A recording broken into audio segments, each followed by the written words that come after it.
भी कर सकते हैं या फिर सुबह 6 बजे से सुबह 9:10 तक सर्वोत्तम मुहूर्त है। अमृत सर्वोत्तम मुहूर्त है। इस समय भगवान श्री हरि विष्णु के विधि-विधान से पूजन करने से अमृत के समान पुण्य फलों की प्राप्ति होती है, जिसका पुण्य फल आपको जन्म-जन्मांतर तक प्राप्त होता है। तो अपने अनुसार, अपने समय के अनुसार आप पूजा आराधना कर लीजिए। अच्छा, परिवर्तनी एकादशी के दिन भद्रा का साया भी लग रहा है।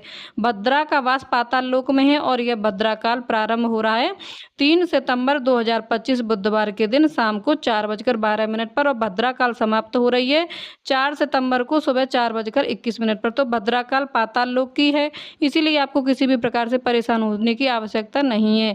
इसका प्रभाव आपके लिए शुभ ही होगा। और अब जानते हैं कि अगर आप एकादशी का व्रत कर रहे हैं तो व्रत का पारण कब करें। देखिए, एकादशी व्रत का पारण 4 सितंबर को किया जाएगा। द्वादशी तिथि प्रारंभ हो रही है 4 सितंबर को सुबह 4:21 पर और द्वादशी तिथि समाप्त हो रही है 5 सितंबर 2025 को सुबह 4:08 पर। एकादशी व्रत का जब पारण करते हैं तो हरिवासर की समाप्ति के बाद ही करते हैं।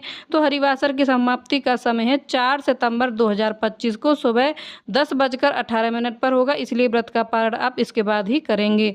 हरिवासर की समाप्ति के बाद यानी कि 4 सितंबर को सुबह 10:19 के बाद आप अपने व्रत का पारण कर सकते हैं। सुबह 10:19 से 11 बजे तक आप अपने व्रत का पारण कर सकते हैं।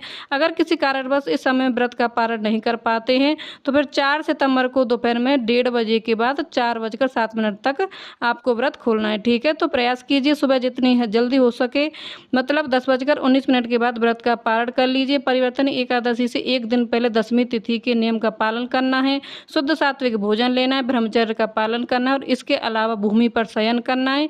अगर संभव हो तो एकादशी के दिन प्रातःकाल जल्दी उठकर नित्य कर्मों से निवृत्त हो जाइए। स्नान आदि इत्यादि करने के बाद व्रत का संकल्प लेकर विधि विधान से भगवान श्री हरि की पूजा आराधना कीजिए, पूजा कीजिए। अगर आप व्रत कर रहे हैं तो व्रत में आप फलाहार कर सकते हैं, जलाहार रह सकते हैं। बहुत से भक्त हैं जो कि निर्जल भी व्रत धारण करते हैं, तो आप अपनी इच्छा के अनुसार जिस प्रकार भी संभव हो व्रत धारण कर सकते हैं। शाम को फिर से शुद्ध होकर भगवान श्री हरि विष्णु का विधि विधान से पूजन कीजिए। रात्रि में जागरण करने का बहुत महत्व है।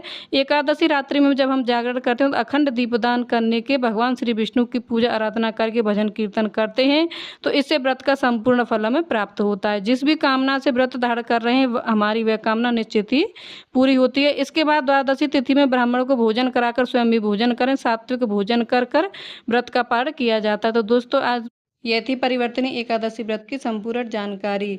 अभी तक आपने मेरे चैनल को सब्सक्राइब नहीं किया तो चैनल को सब्सक्राइब कर लें, बेल आइकन को प्रेस कर दें और कमेंट में राधे राधे जय श्री कृष्णा अवश्य लिखें। मिलती हूँ नेक्स्ट वीडियो में, तब तक के लिए राधे राधे जय श्री कृष्णा।